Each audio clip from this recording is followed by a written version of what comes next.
voalohany eo misy mpianatra ny rotra nanafika mpianatry LTP CGM Mahamasina ny mpianatry LTP Alarby.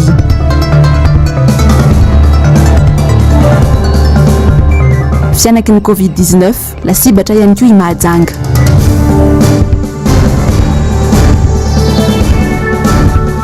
HCC SISIN teo alosiny vaovao hotoriny Arlette Ramarson sy James Aratsina. Sotrana watrano manaraka ny fahitalavitry ny MBS amin'izao alina izao tonga soa anatin'ny pejiny fampahalalam-baovao ary tomboko lahy sy tomboko vavy manasanao anaraka izany hatramin'ny farany. Araky ny efa narahantsika tao anatin'ny lohatenim-baovao iny avy hatrany no anisan'isan'ny tarantsika ny vaovao amin'izao alina izao satria tanteraka resabe sy nahaliana mpanara-baovao tokoa teny anivon'ny fiarahamonina eny hatreny anivon'ny tambazotra tserasera ny mahakasika ny ady eo amin'ny samy mpianatra eo amin'ny lycée technique professionnel Alarby sy ny mpianatra eo amin'ny lycée technique professionnel du génie civil na ny LTPGC Mahamasina. Inona tokoa ara ny zavaniseho nitondra ny fananjavana mahakasika izany indrindra ho an'ny androany ny professeur ny proviseur eo anivon'ny LTPGC Mahamasina. Mialy rary nombana Manora Andremalala.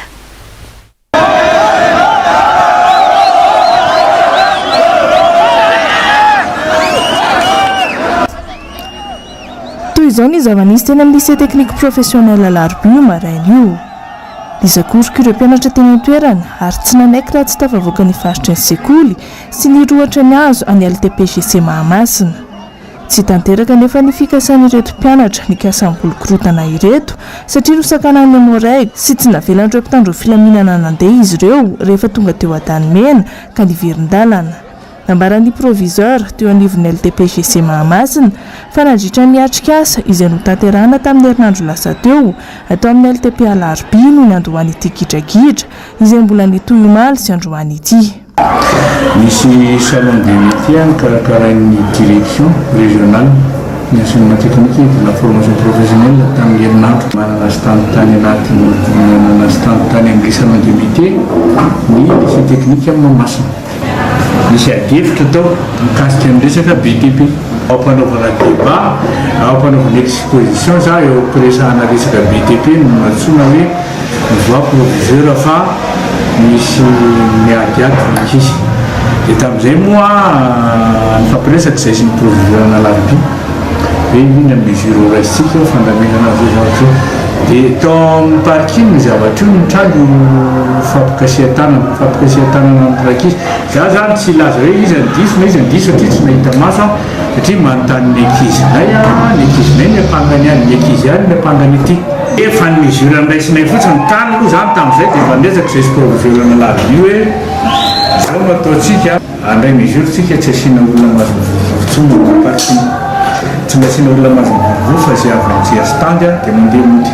nantsona dolo ny ankizy dia andohanareo terina ny mba tsy isin'ny wawawa rehefa nieritreritra hoe somary efa namina ihany vao tamin'ny maraina satria zareo moa zany na ny Alarby ny any aty ohatra misy nifandrandrangitana Facebook io dia ohatra misy tsaritsara hoe anarika teo Mahamasina moa ny mpianatra Alarby. Nampandre ny mpitandro filaminana moa teo anivon'ity lycée technique Mahamasina ity vantany vao nandrefa hidina hanafika ireo mpianatra ao aminy ireo mpianatra ao amin'ny LTP Alarby. Tonga niantrana teny amin'ny manodidina avy hatrany kosa ireto farany taoriany izay mba hialana amin'ny sin'ny fifandonana eo amin'ireo samy mpianatra indray dia nanapa-kevitra ny hampiato ny fampianarana ao anatin'ny fotoana tsy voafetra ihany koa ny teo anivon'ity lycée ity tamin'ity androany ity. Ny vaovao tranga amin'ny fiarahamonina Kosindray dia hita omaly sy FAKO omaly ny vata mangatsiaka n'ireo zazalahy kely nately ny ranomasina teny Ambalaoko mainty rano ny alahady lasa teo raha tsy ahivina ny zavan-tranga ny lalao teo amoron-dranomasina izy ireo lahy ireo niaraka tamin'ny namany vao 7 taona monja na erany efa onjan-dranomasina ka samy lasa ny rano avokoa izy telo lahy. Taitra ny fokon'olana nahita ny tranga ka avy dia nifandrombaka ny karoka azy ireo. Avotra moa ilay zazalahy kely 7 taona, ireo rola 10 taona kosa natosiky ny onjan-dranomasina. Ora maro taorian'izay vao hita ny vata mangatsiaka n'ilay 10 taona, raha omaly kosa vao hita ilay faharoa. Ny vaovao tsy fandriam-pahalemana dia miororo tanteraka ny mponina amin'ny fokotany Ampasambazimba Ambatondrazaka vokatry ny vakitrano tosaika isan'andro. Tokatrano iray indray no nidiran'ny jiolahy androany tokony ho tamin'ny iray ora sy sasany maraina lasa ny kojakoja an-dakozia rehetra tsy nisy kosa ny ainana fohy tao anatin'ny iray volana dia efa indro nidiran'ireo jiolahy ray ny tokatrano Ampasimbaza ity hoy ny fanazavana. Tokatrano iray hafa tao Ampasimbazimba ihany koa no fantatra fa nidiran'ny jiolahy sy androany maraina. Lasa ny zava-maneno tao an-trano toy ny bafla sy ny ampli. Manao antsoavo araka izany ny mponina Ampasimbazimba manoloana ny firongatry ny tsy fandriam-pahalemana.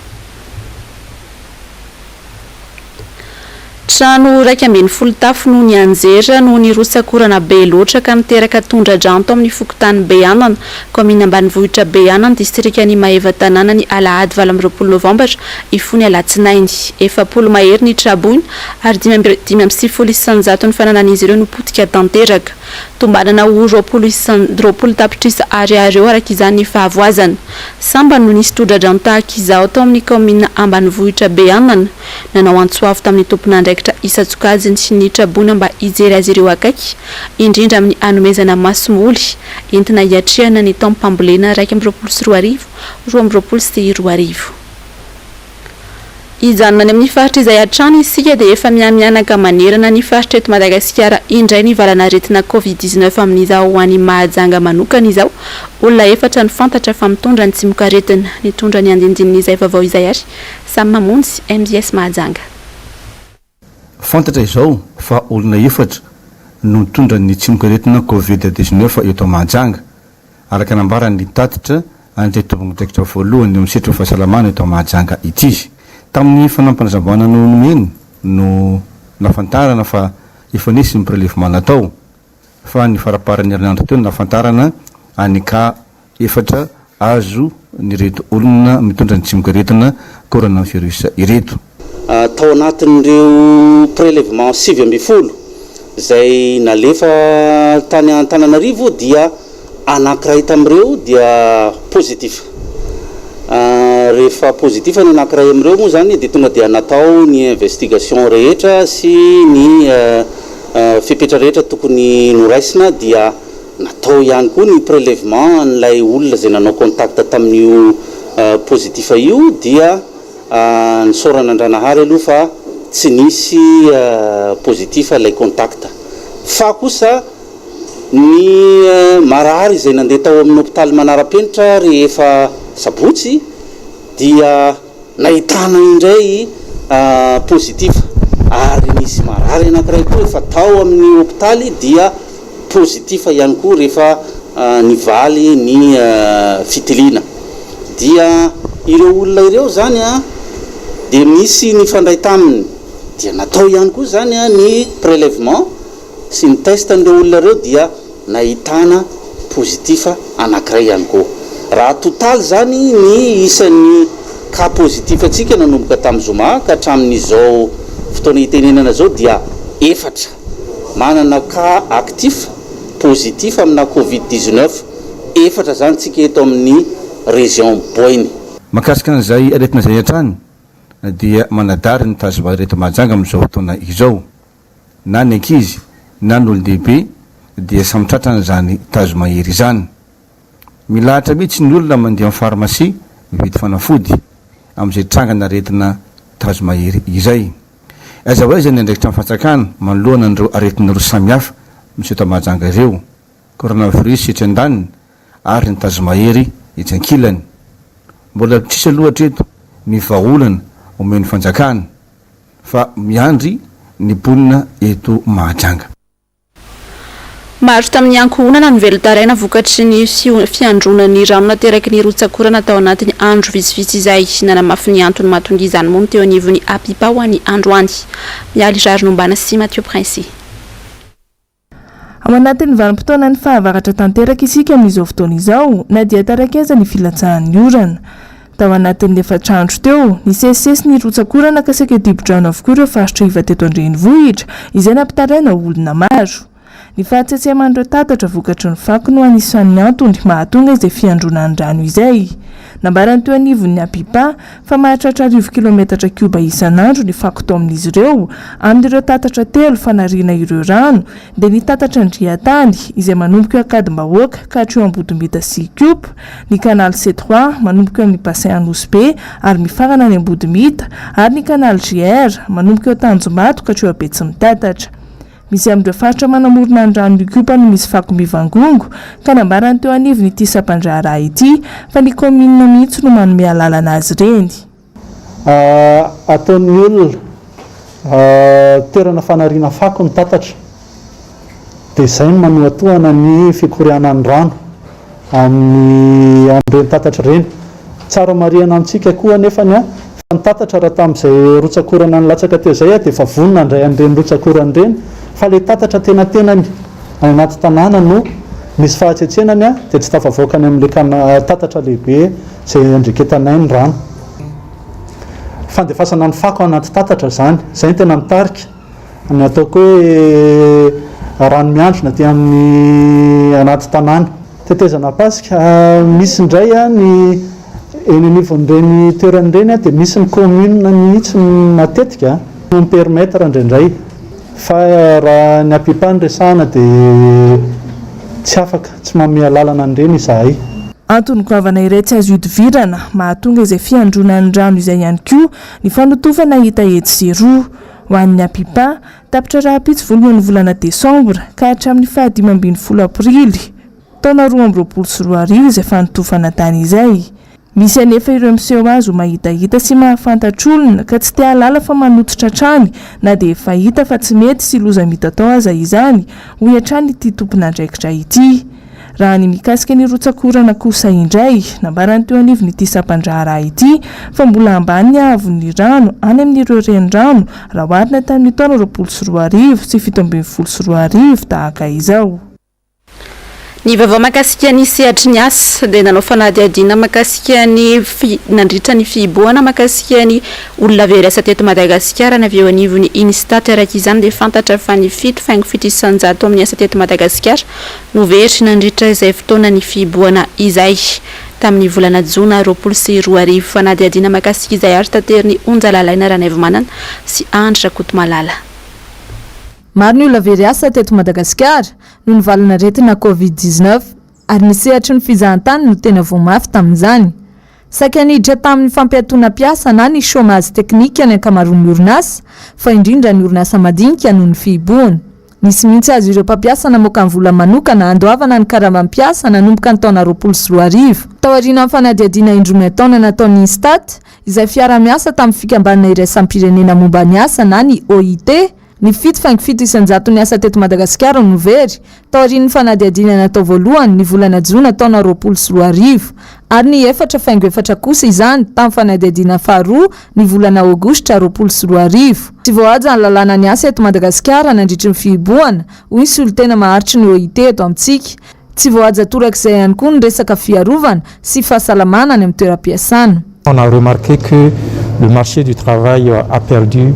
7,7% de sa main-d'œuvre. Et en août, l'OIT a encore appuyé l'Institut de statistique à organiser une autre enquête et on a remarqué que la perte d'emploi est descendue à 4,4%. Cela veut dire que la Covid a un impact sur le monde du travail. Et cet impact s'est traduit par une hausse de l'inactivité qui a impliqué une hausse du chômage, une hausse de l'inactivité et une hausse aussi du sous-emploi. On a aussi noté que les entreprises, qu'elles soient micro, moyennes ou petites, ont perdu de leurs revenus. Et les travailleurs aussi ont perdu des revenus. Donc ça veut dire que leur moyen de subsistance a baissé. On a aussi noté qu'il y avait eu des heures de travail qui ont diminué. Et donc ça a aussi d'impact sur le revenu et aussi sur le chômage. On a aussi remarqué qu'il y a des défis en matière de sécurité et de santé en milieu du travail. Et évidemment, il y a aussi des défis en matière de respect des droits et principes fondamentaux du travail. Isy fiantraikany ratsy eo amin'ny sehatry ny asa eto amintsika ny firongatry ny valanaretina COVID-19 indray amin'izao. Ity sehatra ity izay tena mbola marefo raha nambarany solo tena maharitry ny hoe ity hatrany. Tsy misy afa-tsy ny fanaovan'ny mpiasa vaksiny ihany aloha hatreto no ahafahana misoroka mety ho fiakaran'ny tany fahaverezan'ny asa indray eto Madagasikara. Évidemment, avec l'arrivée de nouveaux variantes, que ce soit Delta, Alpha ou encore Omicron, c'est sûr que le marché du travail est encore menacé. C'est d'ailleurs pourquoi l'OIT a bien souligné que actuellement le marché du travail est très fragile. Fragile en ce sens que ça peut basculer à tout moment vers une dégringolade ou encore vers une montée. Et pour que cela puisse monter, la seule alternative, c'est la vaccination pour l'instant. L'OIT que l'OMS et toutes les agences des Nations Unies invitent la population à se vacciner parce que la vaccination protège non seulement celui ou celle qui a été vacciné, mais protège sa famille et aussi ça contribue à relancer l'économie et le monde du travail. Hitondra vokatra tsara eo amin'ny famokarana ny fahavitan'ny mpiasa vaksiny ary anisan'ny manampy amin'ny fanarenana ny toe-karena ihany koa ny OIT izay manentana ny hanaovan'ny olom-pirenena tsirairay fa indrindra ny mpiasa vaksiny miaro amin'ny COVID-19. Eo amin'ny maresaka iray sampirenena taorian'ny variant Delta dia efa miparitaka amina firenena maro amin'ny kio amin'izao any ivelany anty. Ilay variant vaovao mitondra ny anarana hoe Omicron. Miantso ny fahamailony rehetra ny OMS sy ny fikambanana iray sampirenena. Nzavandrema efa sy tahiry aina. De plus en plus de pays dans le monde signalent leur premier cas d'Omicron, le nouveau variant du Covid-19. Andro vitsy lasa izay no nanomboka niparitaka tao Afrika Atsimo ilay trangana Covid-19 vaovao na ilay variant mitondra ny anarana hoe Omicron. Amin'izao fotoana izao dia saika ahitana io variant io avokoa ny firenena maromaro any ivelany. Anisan'izany ny any Australia, Canada, Italie, Royaume-Uni, Allemagne ary Espagne. Nanambara ihany koa ny tompona ndraikim-pahasalamana tao La Réunion androany fa misy trangana variant Omicron iray vao marina any an-toerana amin'izao fotoana izao. Sahiany akamaroan'ireo mpandeha avy any ampitan-dranomasina avokoa no mitondra io variant vaovao io raha ny loharano-baovao hatrany. Raha ho an'eo Portugal izao dia mpilalao baolina kitra misy 13 amina kluba iray no vao marina fa mitondra io aretina io amin'izao fotoana izao izay miteraka iay ho an'ny mpitondra sy ny vahoaka any an-toerana. Manoloana izany nanambara ny fikambanam-be iraisam-pirenena momba ny fahasalamana fa tokony tandrina ary samy handray ny fanapahan-kevitra mifandraika amin'izany ny firenena tsirairay avy. Mbola tsy fantatra mazava mantsy ho ny OMS ny tena momba ity variant vaovao ity ary vao andala-pikaroana ireo singa mety mandrafitra izany ny siantifika sy ny manam-pahaizana rehetra ahafahana mijery ny vaksiny misoroka azy. Nanambara raha teo ny mpitantana ilay fitoeram-pamokaram-vaksiny Moderna avy ao Amerika fa mety tsy hatohatra io variant vaovao io ny vaksiny misy amin'izao fotoana izao. Saika efa mandray fepetra ho fiarovana amin'ity variant Omicron ity avokoa nefa ireo firenena voakasika amin'izao fotoana izao.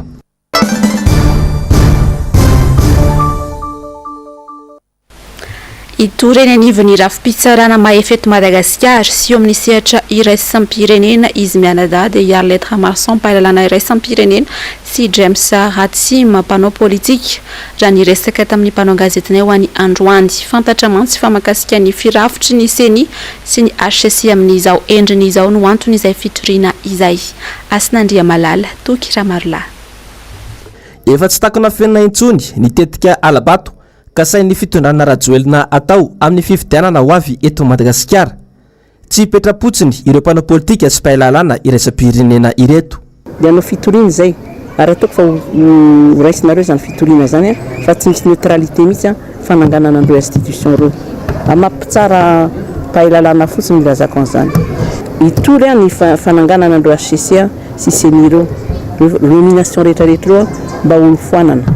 Tsy ho afabela iakory tomponantoka tamin'ny alabato tamin'ny taona 2024 raha ny fanazavana hatrany.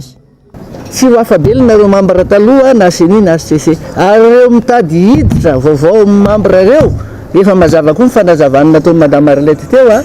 fa tsisy neutralité zany hoe fa ny manana alabato fametrahana gouvernement santoka no ataonareo dia ilazanareo fa lany rehefa avy eo. Zao nefany zay tsy anaiky an'io na inona iseho na inona tsy anaiky an'io zahay fa efa fantatra fa angalatra nareo ary rehefa mpangalatra zany a efa fatapoko fatapirenena fantatra zao tontolo zao amin'ny alatra ataonareo momba ny covid fanampiana hitsabonan'ny olona alatra ataonareo amin'ny ery Madagasikara alatra ataonareo amin'ny jirama nazavaiko teo efa nilaza aty ampelantananay re tompoko no dity rehetra ka mba mipetra tsara fa tsy maintsy ho asehonay reo na ela na oaingana ka izao nareo mbola mitetitetika hiditra ambotry sy anambaka ny vahoaka malagasy na ao amin'ny ACC na ao amin'ny SAMY mieritrereta dinio ambony dinio ambany fa manataranaka nareo ary mitondra ny anaranareo zanakareo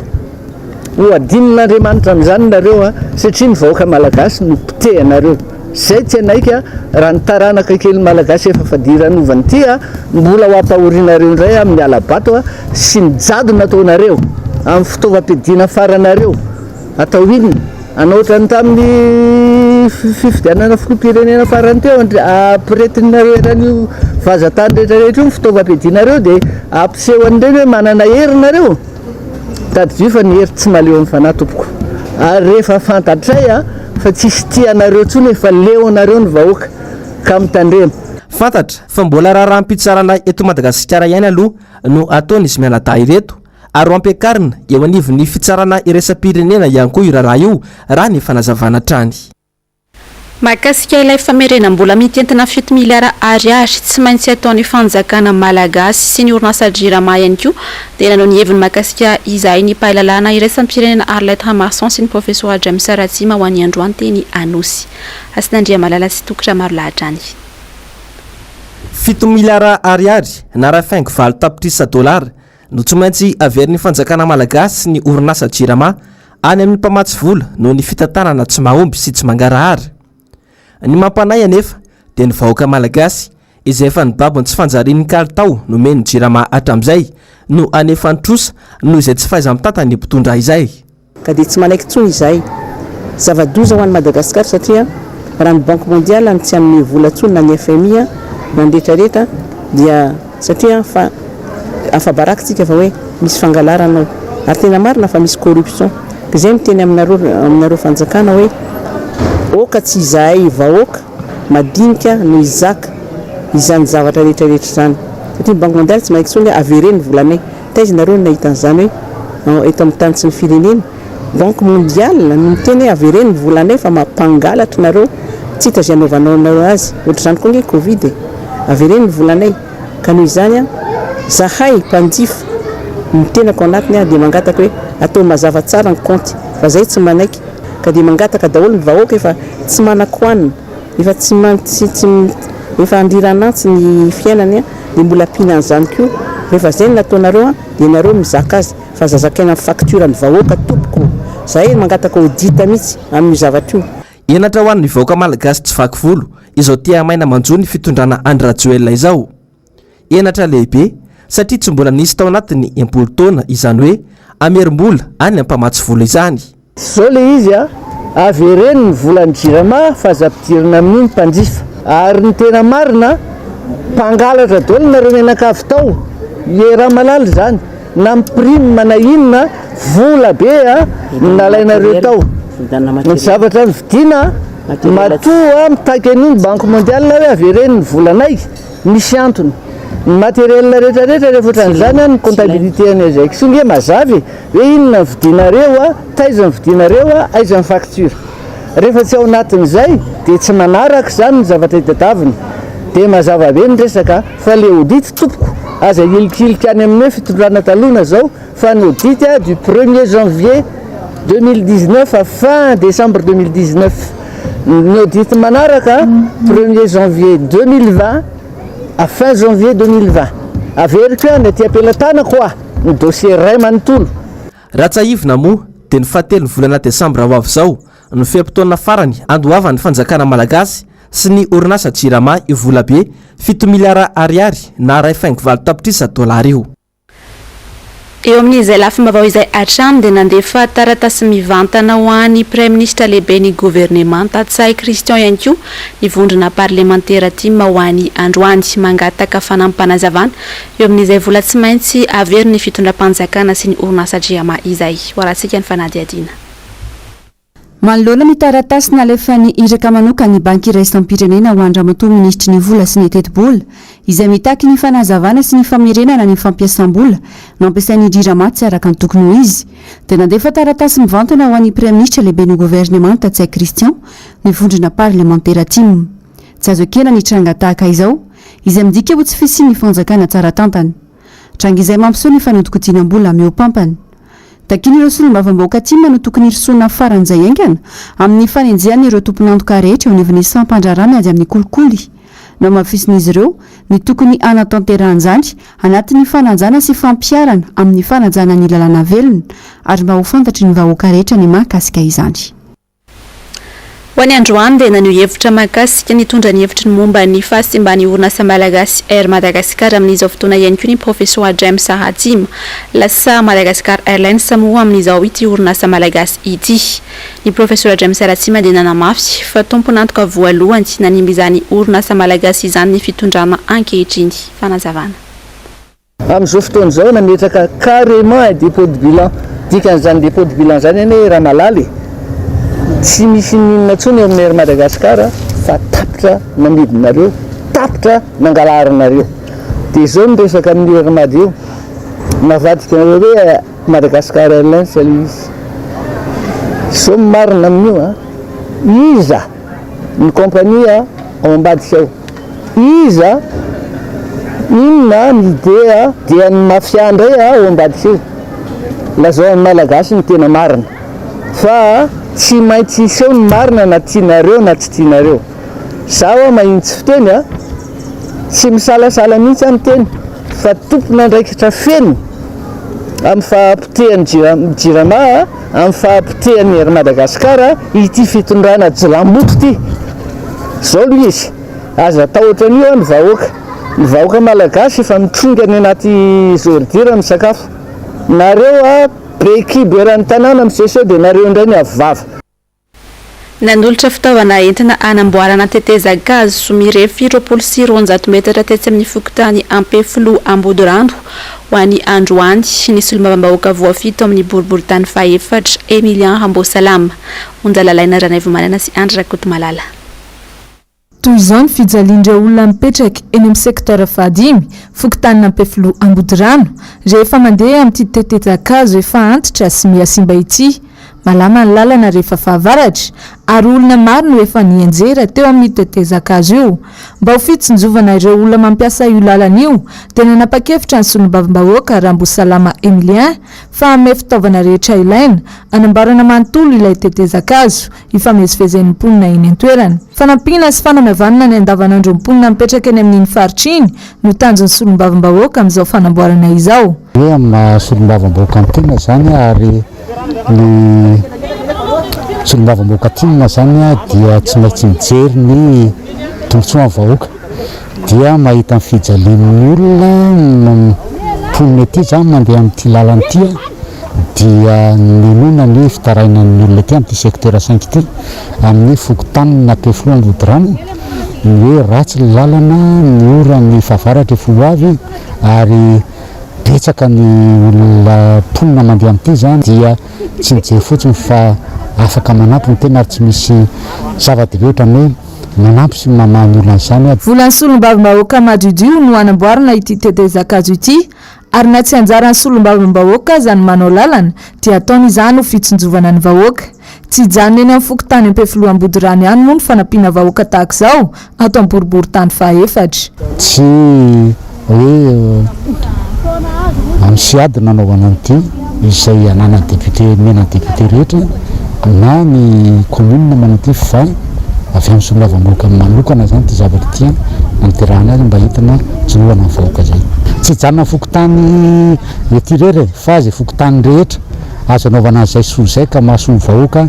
azo anaovana zay ka mapety ny fiainana vahoaka dia atao daholo ary tsy ilana tambony zany fa atao ampitiavana. Veny mpisaorana ny solombavam-bahoaka ny mpampiasa ny tetezakazo eny am-pifoloam-bodirano amin'izao fitsinjovan'ny mponina izao. Manala fahasahiranana azy ireo ny fanamboarana io tetezakazo io. Efa 3 taona izay ny simba io tetezakazo io fa tsy mbola nisy mpitondra nanamboatra mihitsy ho iatrany ireo mponina. Tamin'ny fotoana nandalovan'ny filoham-pirenena Andry Rajoelina teny an-toerana dia nilazany hanamboatra io tetezakazo io ny tenany saingy nijanona ho fampanantenana fotsiny ihany aloha izany.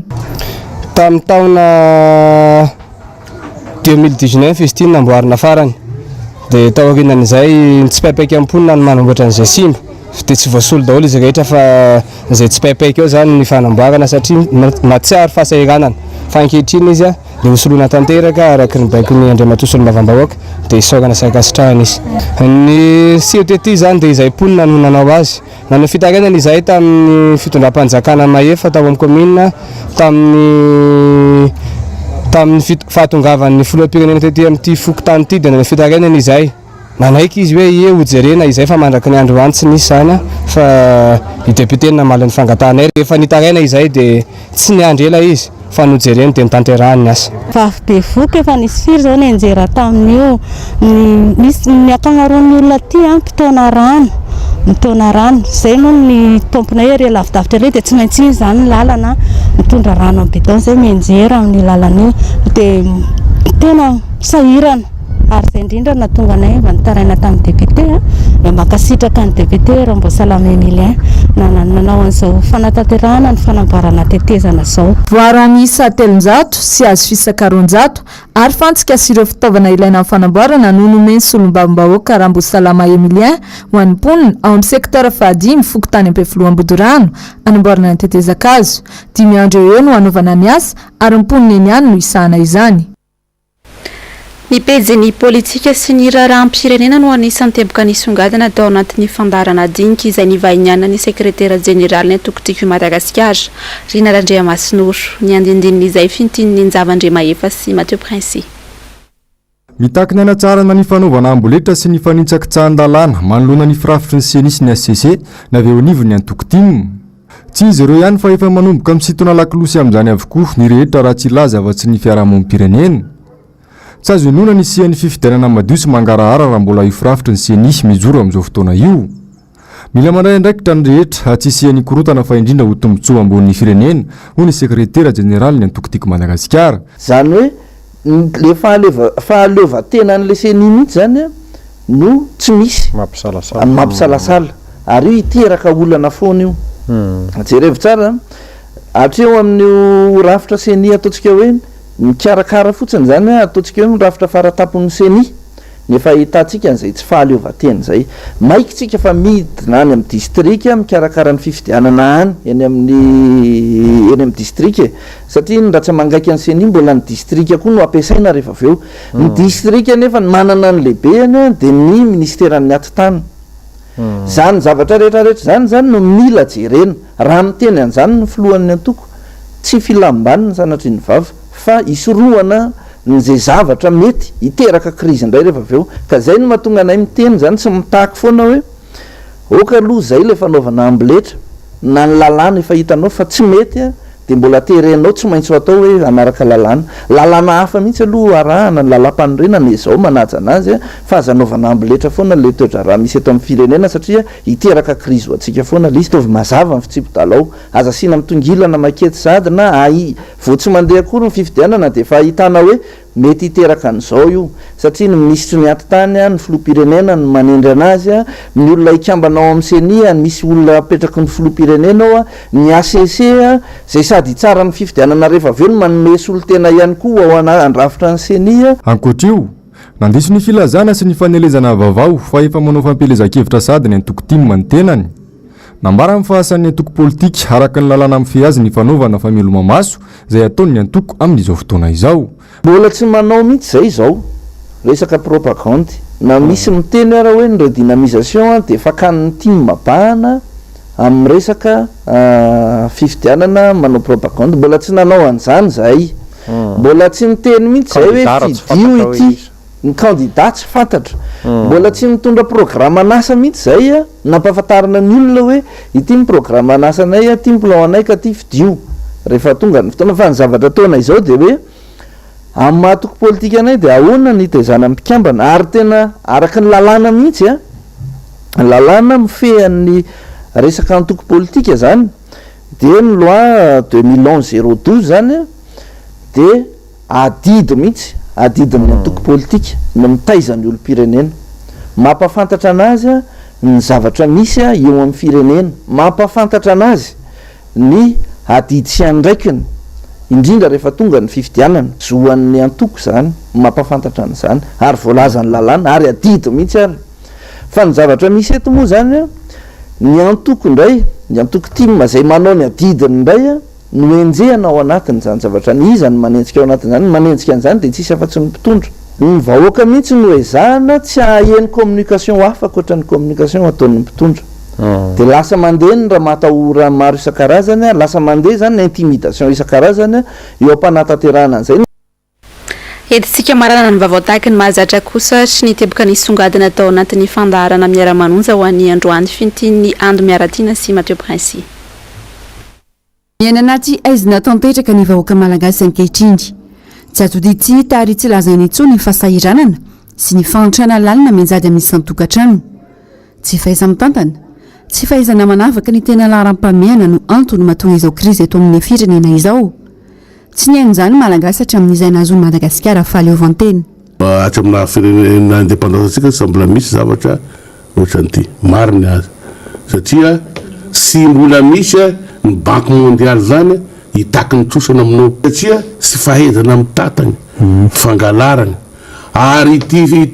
fitondrana ty zany voaheliko ny zanahary satria fangalarana tonga anazy teo izany dia voalazana finoana hoe aza mangalatra fangalarana teo dia tonga eto dolo zao fa zavatra sy mety teo aitrano aria aitrano olo accidenté maty kery asia kery aria aitany amin'ity firenena ty voasady zany ny asika zao voasady noho ny adalana tahazo fazakana dia mangalatra mampalely voasady miaraka amin'ny mpangalatra asika zao efa iny so afaka sony tsony fa efa fantatry voaka malagasy ny laingana fototry ny olana ateto amin'ny firenena ny lalam-pandrenana ary nitakiny maro ny sy ny fanovana tsy hitanefa izay tena vokatra izany aty aoriana ka mazaka ny vokatra izany ny rehetra raha nambarany iata tamin'ny 2010 zay nanoatra ny lalam-pandrenana io ary nilaza fa tsy mety lalam-pandrenana io ary nitarika ny olona tsy hifidy tsy andranjara tamin'ny fifidianana misy noho zany namanay tsy tena zakan'izay dia nitarika ny olona nanao tsi fa ny anay tena hoe tsy mety raha mandray anjara amina zavatra ary zay zavatra ratsy tsy tokony andraisana anjara zay nge le antolalizy hoe tsy tokony andraisana anjara dia ny mahakasika ny lalam-pandrenana rehetra zavatra rehetrarehetra reo tsy mitondra tombotsoa ny firenena ary zao nge tsika samy resy lahatra daholo zao fa mitondra tsika anakay tsara le izy zao hoe raha tsika mahita zao ny olana miara-mahita ny olana tsika iainantsika eto ny vokany ankoatra ireo voaresaka atao anatiny ity fandariny ity ihany koa ny mahakasika ny vonana azo ny mponiny farafangana manoloana ny aitrany goavana ny seo tao an-toerana herinandro maro lasa izay ankoatra ny lafiny politika matsiaro manana andraikitra ary isany laharam-pamiana ho an'ny RMDM ihany koa ny fijerena ny sosialy ny mponina tsy miraviravitana araka izany izy ireo ary tsy azo ditsita izao zava-misy ana ny piray-tandrazana izao hoy ny sekretera jeneraly ny RMDM misy indrindra ny teleton karakaran'izy ireo ny farany herinandro io ny asapotsy izao izay anentanany sady ny rehetra handra ny tandrify azy maro ny zavatra ilaina raha tsy laza fotsiny amin'ny hoe fitaovana fanaovan-trano na fanitso zany na ny hazo zany na ciment zany